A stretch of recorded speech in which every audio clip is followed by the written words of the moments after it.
Welcome to Hardstuck Heroes, the newest streamable Valorant talk show from the bottom of the leaderboard. Get all the latest information about patch notes, nerfing, and agent releases, and tournaments from a couple of gamers you might actually queue up with. My name is Amusey, and I am a full-time Twitch affiliate streamer struggling to stay in Silver 1. I'll be joined today by Starwise, host of Beyond the Game and the owner of Divergent Media. In this episode, we will talk about the newest gun changes, map updates, ranked restrictions, and the newest Agent Neon. We know that you had several options you could have picked from to listen to, but since you decided to land on our show, you're our heroes. Thank you.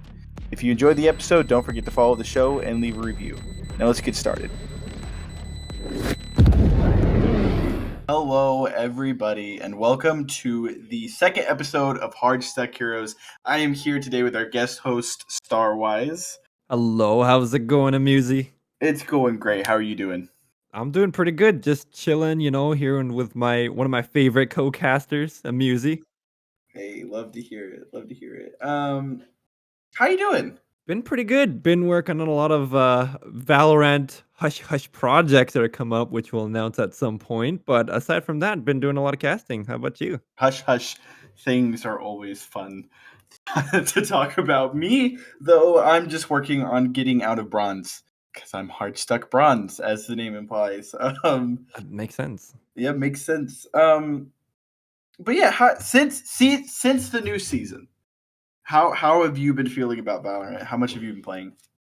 I've been playing on and off for I guess since the new season came out, just trying to get Neon unlocked and everything and testing around in the training range. But I've honestly enjoyed it for the most part. I mean, I've had some good ranked matches. I've gotten to test out the new changes on Bind and Breeze, which I actually enjoy, and I guess we'll talk about that later today. But Oh yeah, overall I like it.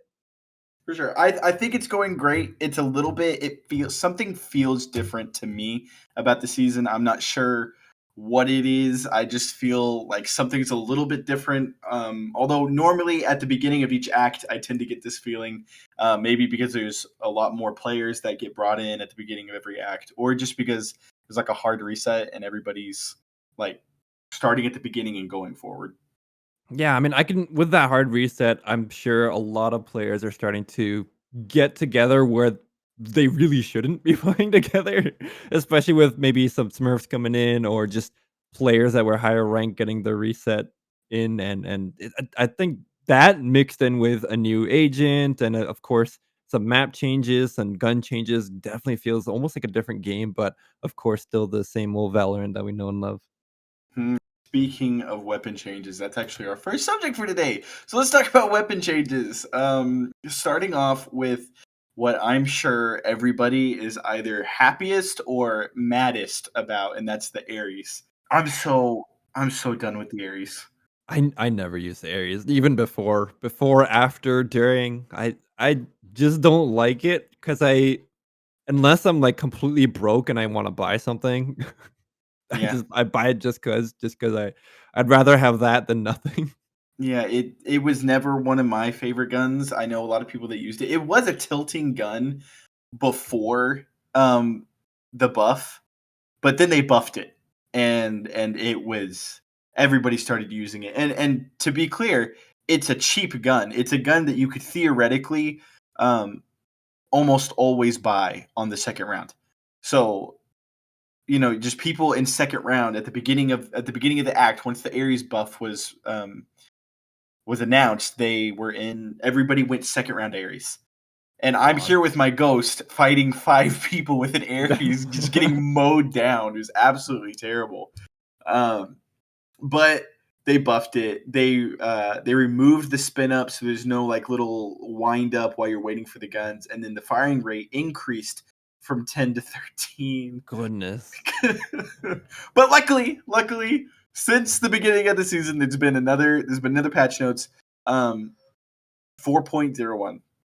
They're nerfing it. Um, they're giving it a price increase. It's going from 1550 to 1600. That's not that big of a difference, but okay.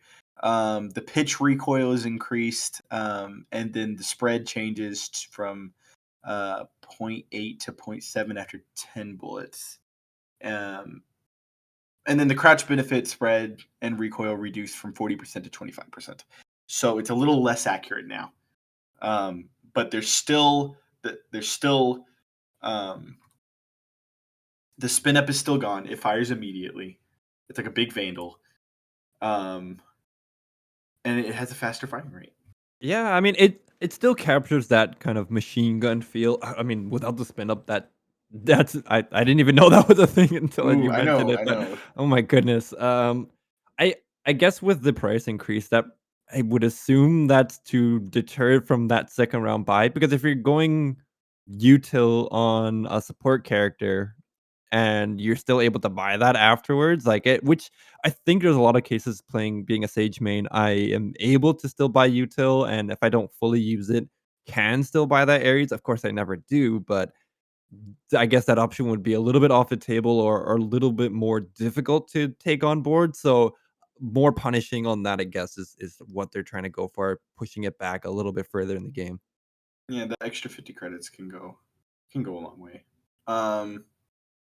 But yeah, it's just being in a ranked game where it's supposed to feel like a bunch of people going in with their best efforts to come out as the champion, and on the second round when you have light shields at most, um and you and a pistol, maybe a specter, and they're coming at you with the machine gun, it feels bad. It feels bad, but it is getting nerfed somewhat, which I guess makes up for it. But it's Yeah, and but go ahead. but But there are other guns we have to talk about, being the Spectre, which I believe is now more inaccurate at long range. That's basically. I'm not going to read all the yeah, numbers. it's a lot. It's about a paragraph of numbers that I'm not going to get into. It's less accurate at long range, and firing error, or bloom as some people call it, gets it happens sooner rather than later. So they're trying to make it a bit more of a close range gun, which I'm for. The Spectre is one of my favorite weapons in the game. I'm a big Spectre boy, and I guess from a non-biased standpoint, it was a little overpowered at long ranges. I mean, when you're unbind shooting from short to heaven, and you're able to get a kill, we might have a bit of a problem. But what do you think about Spectre? I mean, for the most part, every time I see Spectre use on like a YouTube or TikTok clip, it's always about how, like, they'll put the example of precise gunplay, and it's just somebody running and gunning with a Spectre. So I'm Project A will focus on precise gunplay, exactly. and then That's you the see one. somebody. Yep. And Spectre is like the main offender of that meme, and I'm glad that they're nerfing it in that way, that it, at least it's focusing more on the short range, which I that's ex- most likely, if you're buying Spectre, it's earlier on in the game, or you're really down on creds. So that short range battle makes a little bit more sense, because you're going up against maybe pistols, or for the rare case, maybe a Marshall of some sort. I guess before it was the Ares, which it didn't matter, but now with the Ares nerf coming in with the higher price on creds, you're probably going to lean more to that Spectre. So I'm glad that they had that nerf. I I haven't really changed or altered too much. Mainly, I don't buy the Spectre too much. I'm either a pistol, or just full buy anything, Yeah. or Marshall in between would be my go-to weapon of choice. Marshall's a good gun. Marshall's a good Yeah, gun. The Marshall is an op if you hit heads, which exactly. is my favorite saying that I've ever heard anybody say. But it does deal. The nerf does deal with running gun somewhat, seeing as how the firing error um, happened sooner. For instance, I'll get into these numbers. Firing error starts at bullets 4, 7, and 10 before the nerf, and after the nerf, firing error starts at bullets 3, 6, and 8. So it happens sooner and more frequently um, than before. So it should help with running guns somewhat, but just any gun that you're running and gunning with, you're going to have an upset clip somewhere where you mow down somebody in a disgusting way, and running gun will always be an issue in Valorant, somewhat to some degree. Yeah, because I mean, if you factor in how many clips and players there are out there, there's gonna be one lucky player at some point that just literally runs and guns and lands everything as a headshot at some point, and of course that'll be a clip. But it's just, I guess it depends on how often you get that in your comp games or unrated games or whatever game you're playing. How often that's gonna come up. I guess that'll be the main thing to focus on. And speaking of running gun, let's talk about the Bulldog. Uh, I've actually been on a Bulldog kick here lately. Um, I used to basically treat the buy menu as Ghost, Spectre, Phantom or Vandal, Shields.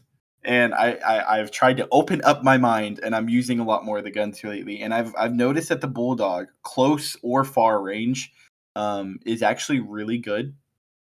And the Bulldog got a bit of a buff, somewhat. The hip fire rate, or rather, if you don't know, if you're ADSing, the Bulldog has a burst fire. It shoots, I think, 3 bullets at one time. But if you're not ADSing, it's a fully auto weapon.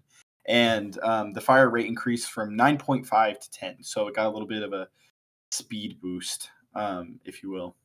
And then the recovery on burst fire improved from 0.4 to 0.35, so you can recover a lot faster. I'm all for a Bulldog buff. I think it's definitely an underrated weapon.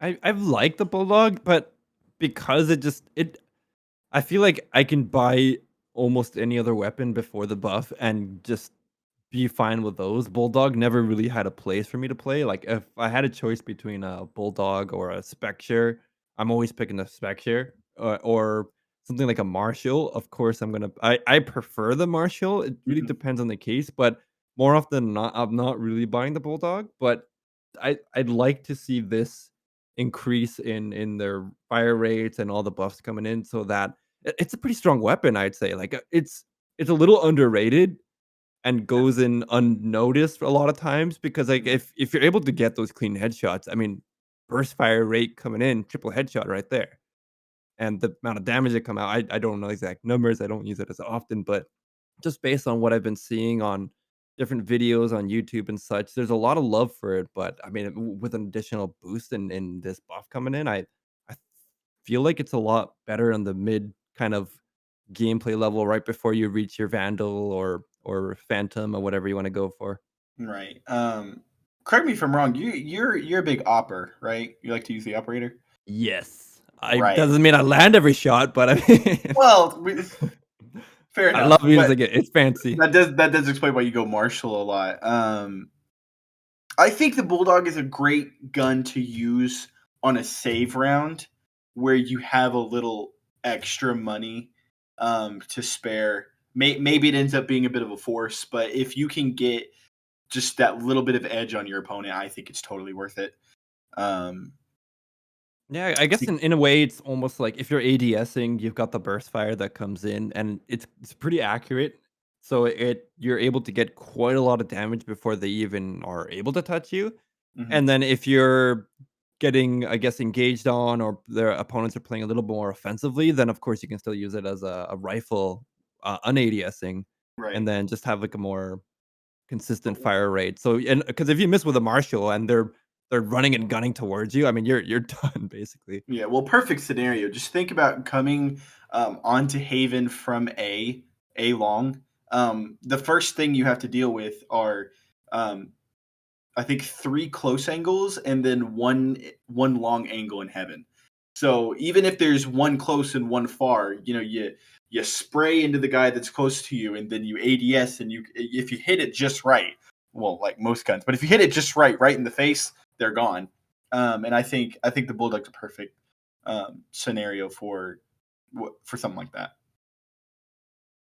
I mean, I didn't even consider that if every map has great scenario cases and I was thinking Bulldog for like Breeze where you're playing on attacker side and shoot, what's the side that's not water? That's B That's A side. That's side. A side. Sorry, Okay, okay. I sorry. was A side is the one with water. Besides Yeah, someone with flank. So we're talking as about you can defense. tell, I never use the letters. I just say like, okay, hey, let's go to the water, guys. Yeah, over on A site, in that kind of cubby little area, you can see quite far down. And if you're holding that area very early on, you don't have like you don't want to go for Marshall. You want something a little more versatile, and maybe the opponent, that they tend to push up or go on the flank and go on your flank a lot faster than other scenarios. I mean, you can pull that out too, if especially since when you find them on flank, there's not a lot of distance if you're gonna aim with the Marshall. Mhm, mhm. Um, But there's one more speaking weapon here. speaking speaking of weapons such as things like snipers, you have the Marshal, the Operator. You can't leave out the Guardian.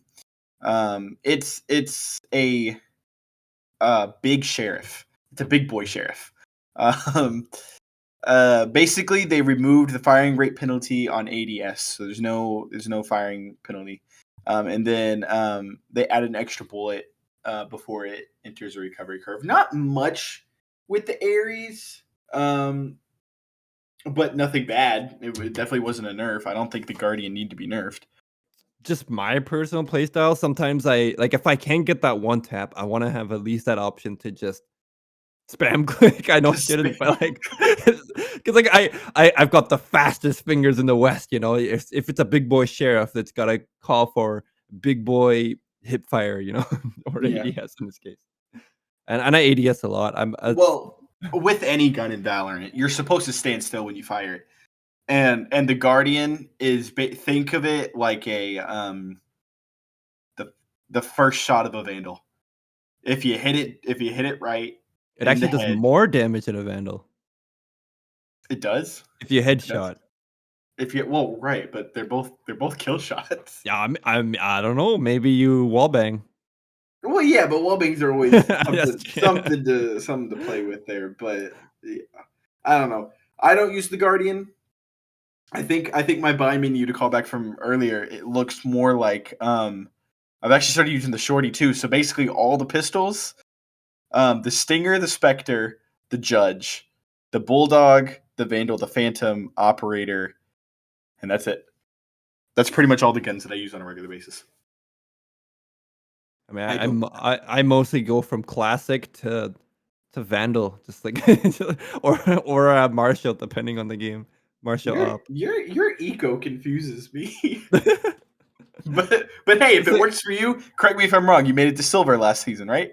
yeah, I You made did. it to silver. Let's Yeah, go. well, okay, because most of it I'm playing KJ. That actually got me much more through it because I'm able to hold sight and get that information and make sure they don't push onto site to allow my teammates to rotate in. But I think that's a whole different Yeah, discussion. that's a completely different story. But you're right. You're right. Depending on what agent you use, can potentially affect how you do in ranked.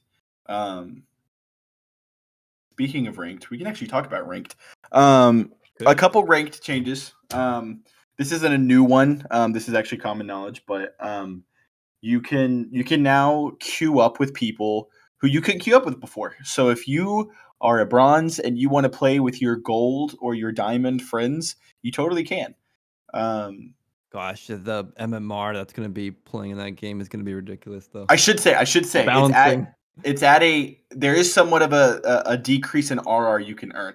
So I don't have the numbers on hand, but depending on how many ranks above your rank that you are playing with affects how much RR you will lose. For instance, if you are with let's say you're a bronze and you're playing with a gold, it wouldn't be as much of an RR loss if you were playing bronze and diamond. Um, Which makes or sense. It's just immortal. So numbers. just the higher it goes or the farther apart the two of you are, the less RR there will be.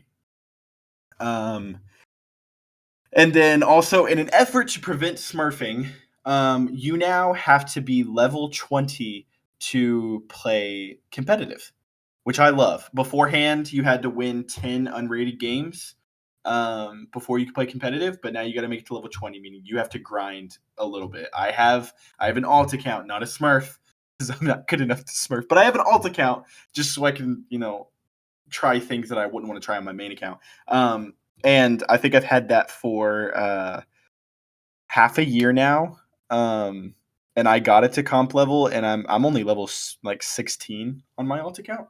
Jeez. So it's definitely if you are dead set on smurfing, it's just going to take that much more time to get to competitive and screw everybody else's game.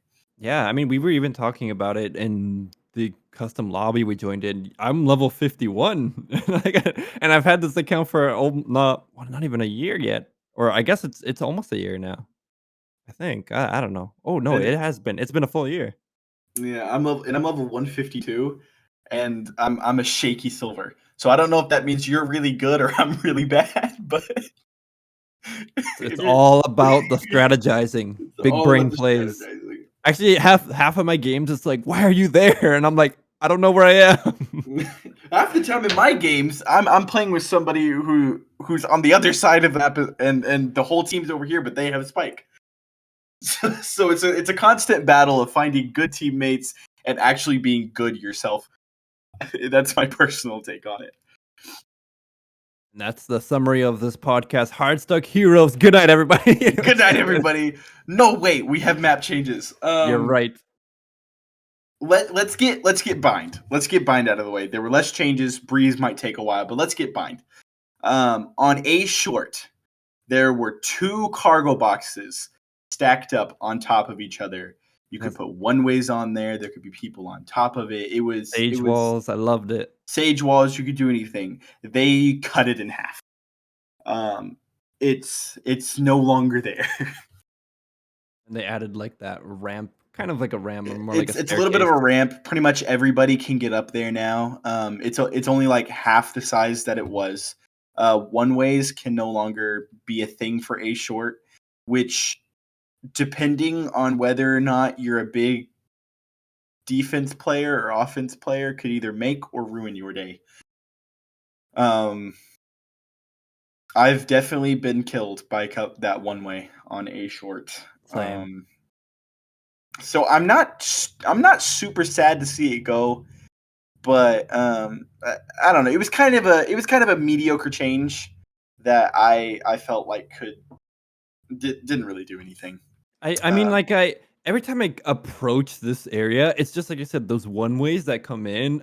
Before I used to be able to sage wall and have a lot of room for play. Like if you look at that, if you do take some time to look at that area in area short, how it's basically the size of one player. That's the max height of the box, and the attacking side is able to jump on that. I think What heads peek out too.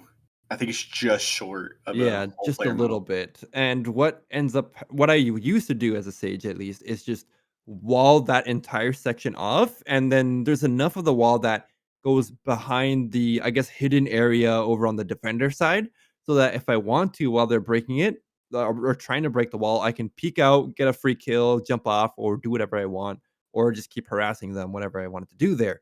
Now, if I try to sage wall that, it's the exact height, if not maybe a little bit taller, so the attacker side can literally just climb on top of the wall and climb over. It doesn't do anything. It it's more of like a slight inconvenience. So I think it also helps a lot for the attacker approach because it was so difficult to push on through. Somebody holding heaven can just hold that like no tomorrow, and if you got Yeah, somebody else, there's once you it try to definitely peek helps the around, attackers. yeah, once you However, peek onto sight, it's so let's much talk better. about the big change for bind. I mean, monumental changes happening Yes, directly behind this now broken box that does nothing really. the bench. Um, there's a bench. In fact, I only found this out today. I've played bind since the map changes probably 10 times. I've yet to see this bench. There's a bench that lets you hop up maybe a foot higher, that you can stand on, and it lets you be a little bit taller.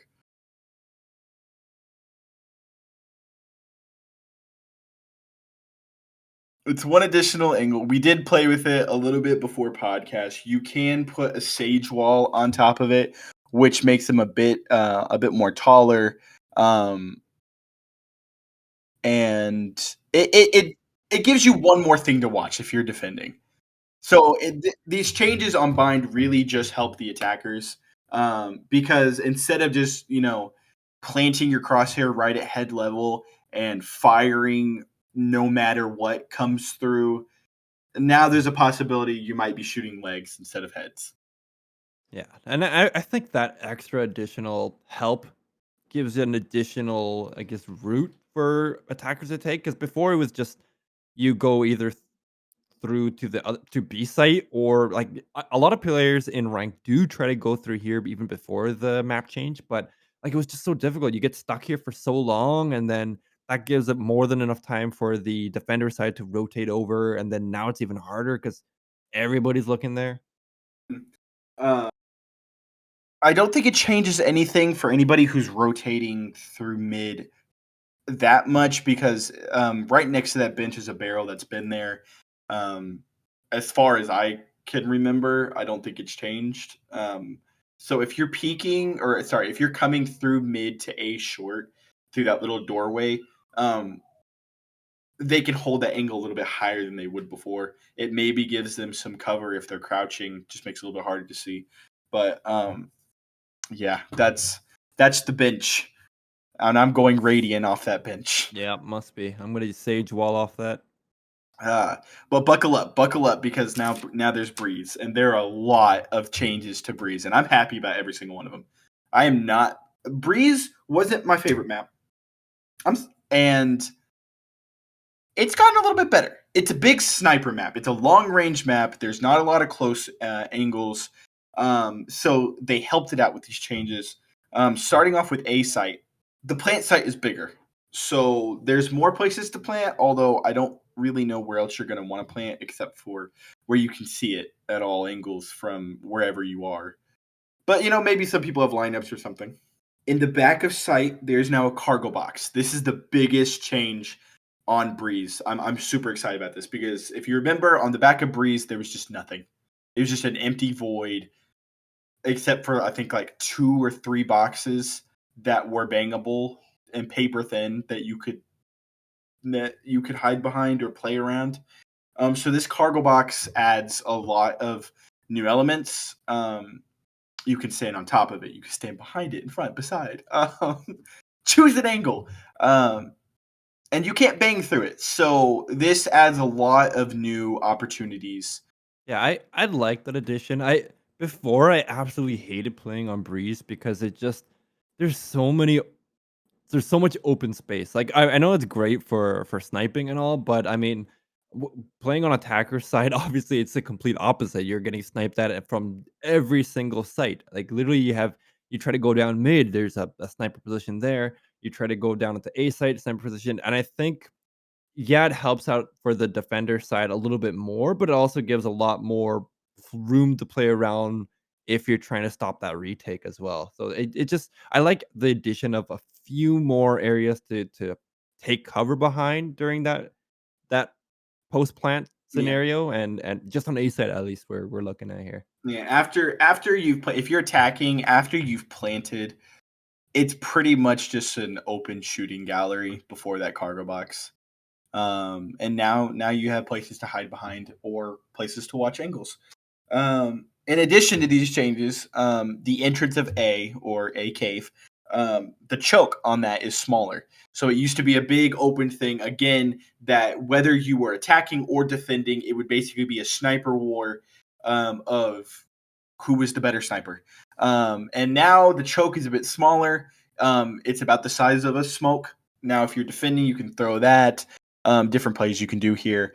But the choke is smaller, and I think that helps both defense and offense in one way or another. Because if you were in cave, it was kind of open. You were kind of having to rush on site or die. Um, Hope you didn't get shot, and now you have a little bit of hiding space. There's also a box inside of cave that you can hide behind, so you have a little bit of relief as you run in the cave and dodge bullets. You can hide behind a box. and not get shot. Yeah, I mean, it's still bangable, but some extra level of cover better than the absolute nothingness that was there. True, and to be fair, if you were to hug the wall, they wouldn't see you. So you could pop outside of that box and possibly get a pick. Um, so it overall it just adds on to different plays that you can do. Um, and I think that's huge. Completely underrated change that nobody talks about enough. On the watery part of a site, as Starwise likes to call it, the plant site. Um, Before you kind of had to on the back of the site there was like a step that you had to jump up. You couldn't just smoothly walk up. Now it's a ramp. So it didn't really change anything cover wise. You have the same amount of cover as if the step was there before, but now it's just easy. You don't have to jump. You can just glide right along. You never have to jump. You can just walk, and it's nice. I think it helps a lot. And there's more water. And there's more water for all you water lovers out there. It's, a, Uh, it's more of a water site now. Soon the whole A site is just going to be water. they're gonna release a new map, but it's just gonna be in the ocean. You're playing on Just in the boats. underwater. Oh my We're god. Valorant, but it's Fortnite. Battle Royale mode win. Battle Royale. Moving on to B site. Another huge change on the back of B site. There is now a wall. So before, if you were defending, you could stand in the back of B site and see straight into window. And if you had an operator, anybody who was in window was basically toast. So now there's a wall there. It adds cover, and it also, I guess, lets you also push into B site a little bit easier. Yeah, I mean that defending side, it just seems a little bit more difficult to hold that site, which obviously it's going to be a good thing for the attackers. It just seems like they made it not a whole lot easier, but easier enough for a more competitive and experience to play on with a few more options rather than just peek and you're dead. For sure. I personally hate attacking on Breeze. I like defending on Breeze. That's not bad. It's still a pain sometimes, but I like defending on Breeze. I think it's good. So anything to help attacking on Breeze more likable and less of a pain in my ass, I'm for, and I like it. Um, in addition to that, there's also a new default spot. You could still plant in the old default. There's nothing against it, but they did add a little box on that center pillar that I don't think is bangable. Um, I don't think so either. Yeah, I don't think so. I could be wrong on that. But in the end, it's a little corner where you have a little bit of cover and you're not out in the open, and you can plant if you don't have somebody covering for you. It just helps a little bit. It makes it a bit smoother. Um, Next to that lone wall that was kind of awkwardly placed in, if you're attacking on the right side by mid or CT, they added two boxes that just add more cover, give you more angles. Um, I like it. I like it too. It gives you a sense of safety. If you're holding site after planting, or if you're defending site from attackers. I think it's great, and I am for it. Any other changes on Breeze? There was one. Over Which one? on mid, if you're on the attacker side, when you go down mid and you go to the left, they remove that pocket. Now, I don't know what it really Hold up. does, but Hold it's up. gone. Where is it? I'm looking So if you at the look at where pictures. I'm trying to spot that, the I think difference. that's like that blue spray paint that looks like a dog almost. Yeah. If you look at it, Oh. that pocket's gone. Oh. And I think that was so I think what the case scenario could be if you're looking at it is some players did like to hide there and peek towards that A B site, water site. No, A And site is water site. oh god, A site. Oh, I said it so confidently too. Over onto A site, I think you were able to peek through there while still providing some cover in case maybe a jet would wanna, uh, updraft over that wall, so you could have a little bit of room to play around, but or if somebody was trying to have some sort of firefight going on there, additional cover. But I guess they didn't want to incentivize as much play around the area because it's not you don't really do much there. It's more of like a sneaky play, and I more often use it when I know that the opponents like to push flank and then go in for the rotate down mid. I'll wait in that area and then catch them from behind while they're not looking, right? You know, I'm not sure how much it helps, but looking at it now that I see it, looking at it, it's a lot more pleasant to look at because it's just Yeah. one clean curve. There's nothing in the way, and there's no little yeah. Okay, I guess.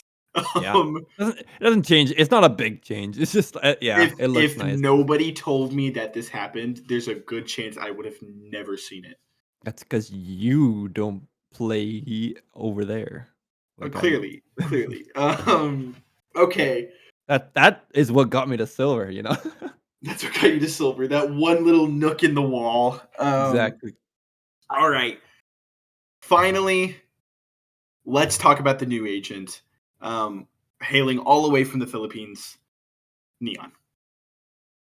Um, Neon is, I believe she was put in to make the speed of the game just a little bit faster. Let's see, her abilities. She has a concussive grenade that bounces.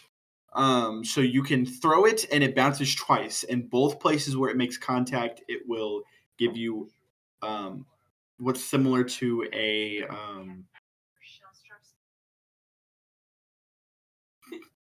what is The what bounce what was it is replayable? Relatable? what is similar to a breach fault line. You get disoriented. It makes you a little bit less accurate. Everything turns black and white. The playability for concussive things in Valorant in general, I question because there are only, I believe, 3 agents that have a concussive ability, and that would be Astra, Breach, and then Neon now. So I don't know how much it actually helps. It feels to me like they were just looking for another ability to give her, and they were like, you know what, this would be cool. Instead of a flash like we give everybody else, let's give her a concuss. Oh gosh, Um, what we need more is more flashes. Oh, God, we I would never definitely want that. everybody needs more flashes. I feel Chamber needs a flash. Sage needs a flash. um, When you res, it also does a blinding flash across the map. yeah. Jeez, no. Um, but no, she has the concussive grenade, which I admit playing Neon. In both, I played Neon in ranked, unranked, spike rushes. I have gotten my fair share of kills off of using one of these concussive grenades. The bouncing um, is kind of dependent on the direction of what it bounces off of. So if you bounce it, this has only happened to me like once or twice, admittedly. But if you bounce it off of something that's angled, there's a possibility that it bounces up into the sky. Oh. Um, It's only happened to me a couple times, but it is a possibility. Um, the concuss, I think, lasts for like 2 or 3 seconds. Yeah, it looks pretty quick overall. I'm just looking at some of the footage here. I like that it bounces off, gives you different playability around it because maybe you can't get a direct concuss there, but maybe you can bounce it off and get a one on the bounce there. Yeah, so So, so that's her her concuss, which is called a relay bolt. I just now opened her page. I'm reading now. Um, it does no damage. It has no damage done. Um, but it concusses and you know it helps. It helps. At the very end, it's not a flash, and I'm happy about it. Um, her C move, which is called Fast Lane. Essentially, it is 2 Phoenix walls side by side that give you a fast lane. Um, uh, the walls do the same amount of damage as Phoenix walls. I believe they're supposed to be walls of electricity visually instead of fire, but they look basically similar. They don't curve. However, the longer you hold your C, the longer the wall will be. There is a limit to the wall, but these walls are actually really long. Which I think these walls were a really good idea. I think it's a bit underrated because a lot of people just think, oh, you can throw up these walls, you can go down the middle, when really you place those walls and there's 3 different places these people could be. So you could have potentially 2 people on one side, 2 people on the other, and 1 in the middle as you push something. And as a defender or whoever's on the receiving end of the fast lane, it could be a total nightmare. Yeah, it's like those scenarios where you have 2 Viper walls just blocking off, and there's so many different angles that you could be pushing in, and this has that same feel of fast lane, and especially with if you're Neon, obviously you can go in and out of it, but it doesn't do that much damage. You can just walk right through it. And especially if you're coming in at with the let's say you're on the same team as Neon here, like you're saying, the 3 different potential ways to attack from or defend from, depending on what it is.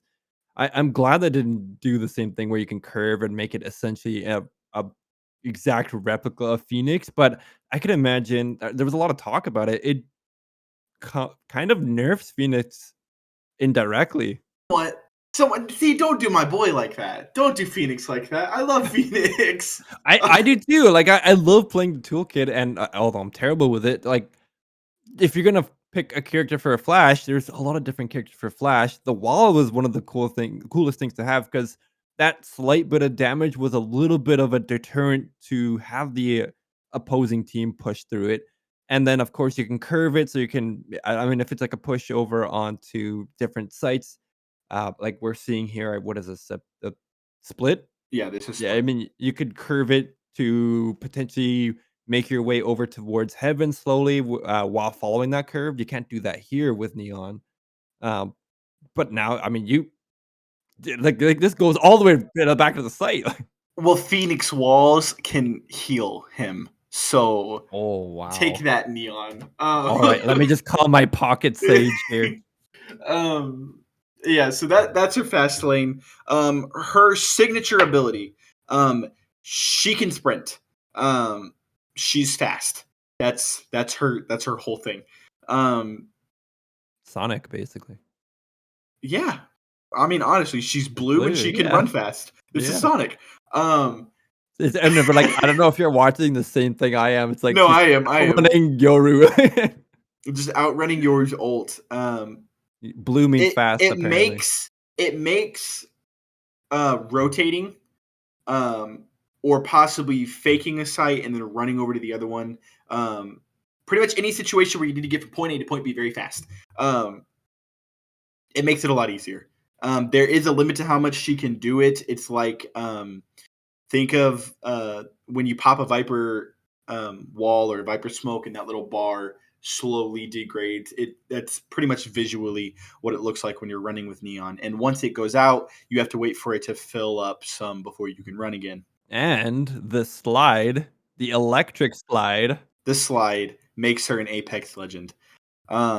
So you have to be sprinting when you slide, but you can only slide once per round unless you get 2 frags and then you can slide again. I like I it. haven't necessarily found great uses with it. If you have a judge, it can be really good if you just like slide across the corner and somebody's not expecting it. You can just get easy kills that way. I definitely need to play with it more before I can like say for I sure. should just see what happens. Just run it down mid, especially on Breeze. Just run it down because they more than not they might have the sniper there, and if you just outrun their tracking abilities, which I feel like most of the players have trouble with tracking, you can probably this additional speed is going Yeah. to be so much difficult to deal with. The biggest problem that I've run into with me and with a lot of people who play Neon, the big urge to sprint out of where you are when you're getting shot. Similar to how Jet dashes the second she hears a gunshot. When Neon is being played a lot of times when someone's getting peeked or someone's shooting at her, it's just very tempting to press your sprint and run out as fast as you can. And that that can hurt a lot more because if they land one shot, it's going to slow you down, and then there's a good chance you're going to die. So you really just have to get out of your head not to sprint when you're being shot at. Or just run in and take them out. Or just run in, but I've seen bad things happen that way too.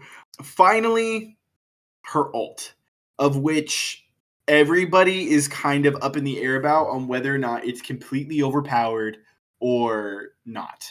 I personally believe it is not that great. Shooting somebody in the head with her ult takes about 1.5 to 2 seconds to kill them. Whereas, you'd have a Vandal and you shoot them in the head, they're dead immediately, like upon bullet hitting body. I don't think her ult is overpowered. I think it's perfectly balanced. I don't think it should change at all. The upside to it is it's a big laser beam and you can visually see where it's going. So it is very hard to continuously miss your shots. As long as you have eyeballs and hand-eye coordination of any kind, you should be able to get at least one pick with her ult. You'd be surprised. I think it's a good ult. In the right hands, it could be really deadly, but it is no more overpowered than a Raze ult. I'm just wondering how far that distance goes. Like, is it like until it touches a wall or some contact or something, or does it have a limit? I don't think I've actually tested or seen that tested because it's kind of hard to just be in a natural situation where you're shooting and it doesn't get blocked by a wall or a person. Yeah, because I'm wondering something like, for example, Breeze, when you're looking down at from attacker side mid over onto that, I guess, cubby little area, that's a pretty long distance too.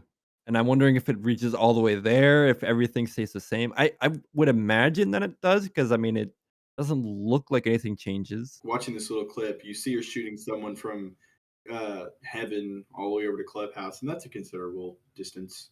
Yeah, that's a pretty long distance. But I think all in all, when I saw the trailer with the ultimate, there was a lot of buildup for it, right? It's just like, okay, A lot yeah, of she could buildup, run yeah. fast, she could slide in, she could make this giant walls, relay a bolt, and then it was like the ulti, and I was like, And I thought it'd be something a little more. here's another thing. I will admit, when I first saw the ult use, before I had even played Neon yet, I did kind of feel like it was overpowered just watching other people use it, or even getting ulted by Neon myself. It did feel somewhat overpowered, but after you play her and you realize at best it takes about 2 seconds to kill somebody if you have great aim. It's not as overpowered as I feel like it's been hyped up to be. Yeah, I think it's that, like what you mentioned, that additional ease of aim around knowing where you're actually shooting it, and the fact that it consistently puts out that damage means a lot more in the lower ranks, at least, where we Hardstuck Heroes are. Mm-hmm. It's gotta be able to do a lot more, because other players you're going up against aren't landing their shots as much, I could assume. So this additional bit of assistance does help out a lot. So it kind of feels like it could be overpowered in that sense. But of course, if we're looking at the more pro or higher ranked, maybe like anything above gold, probably, Yeah. it falls off a lot, because everyone can just aim their shots. And the moment you peek out trying to do this laser gun all with a sideways gun point, like it's gonna take too long to take someone out. Possibly. And of course, as we've seen with almost every agent that gets added in, there's eventually a nerf that happens after X amount of time. So I'm sure as we go along, we'll eventually be in this podcast talking about the Neon nerfs. But that'll about wrap up this podcast. Thanks for everybody who's listening. Starwise, where can we find you? I can be found in many places. For the most part, you can find me on all my social media channels, which are Starwise GG, mainly on Twitter, Twitch. That's it. And then for the most part, you can also see me casting over at Divergent Media, or Divergent GG is most of our stuff, Divergent Media GG, and so on. And yeah, like I mentioned earlier at the very beginning, I teased it. We are going to be doing a Valorant league. That's as much as I'll share at the moment, but we got a lot planned going on for it, and I can't wait to actually announce how that'll go. And I hear some of the Hardstuck Heroes might be casting too. Yeah, maybe we'll have to wait and see. Also, I believe you have a podcast too, Beyond the Game, right? Oh, I forgot about that. Oh my God. Oh, here we are doing a podcast. I got my own. Yeah. We do a podcast every few weeks or so. It's mainly focused around the gaming and esports industry, different ways and different, I guess, career focused more also on that. And then, of course, talking about different games and giving certain updates about those games. So I think the most recent episode we had was on Knockout City and the esports scene on that. But we have also episodes of like being with a community moderator and just a lot of different gaming and industry and esports focus on that. And we'll definitely put a link into that podcast for you. I'm Amusey. You can find me on Twitch, twitch.tv/Amusey. That's about it. Be sure to like, leave a Prime subscribe, donate all your bits, all of it, just all of it. All right, and good luck, have fun, bye.